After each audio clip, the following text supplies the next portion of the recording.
어서오세요, 일간입니다. 오늘도 진짜 멋있는 식당 갔다 왔습니다. 생각만 해도 어질어질한데요.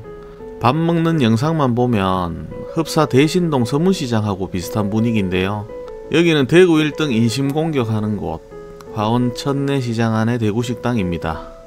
여기 돼지국밥은 아마도 우리나라가 발전하기 전 옛날식 시장국밥이 이렇지 않았을까 생각해 보는데요. 먼저 국물은 맑았습니다. 맑습니다. 마치 식혜 칼라 정도의 살짝 보야면서 맑아서 밑에 건더기들이 보일 정도의 그런 국입니다. 국물이 뽀얗게 탁한 집들은 밑에 고기 및 내용물이 한 치 앞도 보이지 않을 정도의 탁도인데 대구식당은 맑습니다. 이런 류의 스타일은 기본 베이스로 머리뼈를 가지고 갑니다. 머리뼈를 기본으로 내장을 삶음으로써 이 집 시그니처 국물을 완성시키는 그런 방식이네요. 국에 내장을 삶음으로 해서 조금 더 탁도를 주고 감칠맛을 올림과 동시에 내장을 삶아내는 공정도 한 곳에서 끝내버리는 합리적인 투인원 공식을 취하고 있습니다. 옛날 국밥 특유의 육향도 솔솔 올라옵니다. 이런 류의 국밥은 마치 정치로 치면 좌파 우파가 극명하게 나뉘듯이 조율하기 많이 어렵습니다. 대놓고 초심자들은 완뚝하기 어려울 것 같고요. 이 집 취향이신 분들은 국밥 중수 이상 맞습니다. 기본적으로 양을 엄청나게 주시기 때문에 그런 것도 있습니다.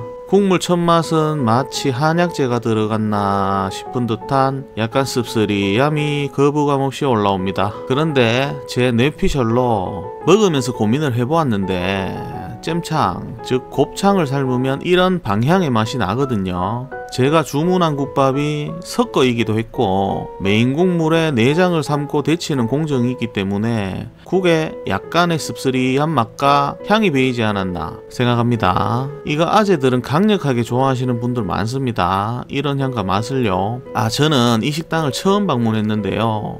들어감과 동시에 섞어가 줄까요 하셔가지고 자동 반사로 네 라고 대답했습니다. 그래서 섞어 2개를 받은 우리는 주시는 대로 먹었고요. 자리에 앉고 보니 살코기도 주문이 가능하더라고요. 물론 저는 살코기 좋아하는 비계파입니다. 돼지국밥의 고기는 100% 돼지머리 고기를 사용하시는 것 같고 비율로 보면 비계 비율이 50% 이상 되는 걸로 추정됩니다. 국밥 초심자들은 대부분 비계를 꺼려 하시는 분들이 많기에 살코기 국밥을 추천드리고 처음부터 양을 조금 줄여달라 요청하시는 게 좋을 것 같아요. 이런 식당은 부족하면 기분 좋게 사장님한테 조금만 더 주세요 하면 사장님도 기분 좋게 더 주십니다. 고기는 마치 러프한 사나이의 국밥을 연상시키는데요. 불규칙적인 굵기 공격으로 씹는 식감에 재미가 있습니다. 그리고 국밥 양이 엄청나게 헤비급입니다. 먹다 보면 국물은 강하지 않은데 국밥 전체로 볼 때는 이게 강한 국밥 같은 무언가를 느낍니다. 아마도 육향이 강한 국밥이라 장기전으로 가면 패배할 가능성이 있기 때문에 이런 국밥은 10분 안에 조져야 제가 승리할 수 있습니다.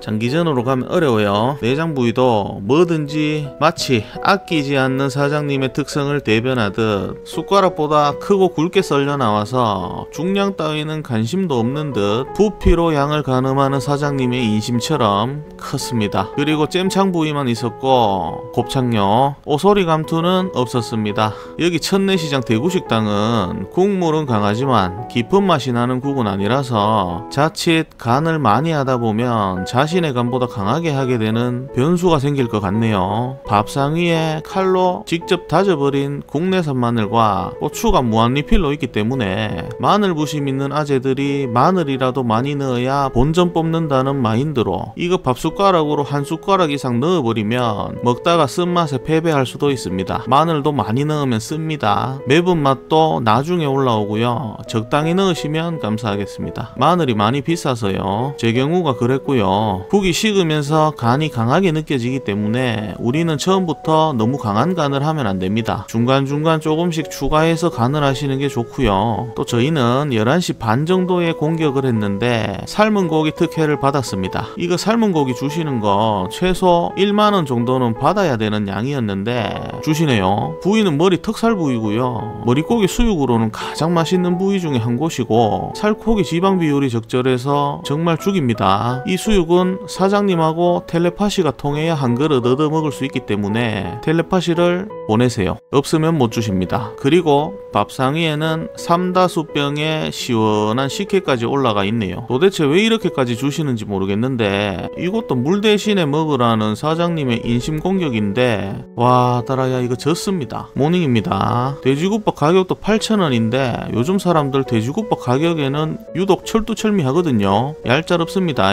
제가 생각할 때 손님들 국밥 가격에 입을 안 떼는 마지노선 가격이 8,000원 같아요. 9,000원이 되는 순간 이 집은 비싸다, 초심을 잃었다, 가성비가 안 나온다, 사장이 배가 불렀다 등등의 공격이 들어오게 되어 있습니다. 그러나 그 손님 며칠 있다 다시 오죠. 이거만한 게 없거든요. 요즘엔 노포라고 가격이 저렴한 시대가 아니기 때문에 자리에 앉아서 가격을 보고 이건 아니다 싶으면 버뜩 환불에 나가서 다른 집으로 빠른 선택하시는 게 좋고요. 메뉴 주문하기 전에는 물을 한 잔 드셨더라도 다음에 올게요 라고 나가셔도 식당에서는 별소리 안 합니다. 이거 꿀팁입니다.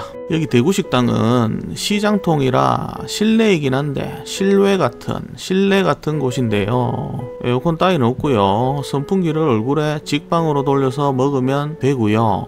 더위에 약한 취약계층들은 겨울에 방문하시길 추천드립니다. 근데 겨울에는 또 춥습니다. 제가 생각할 때 대구 가성비 1등 식당 충분히 됩니다. 밥그릇만 봐도 대구의 모든 국밥집들 마인드에서 졌습니다. 물론 저도 졌습니다.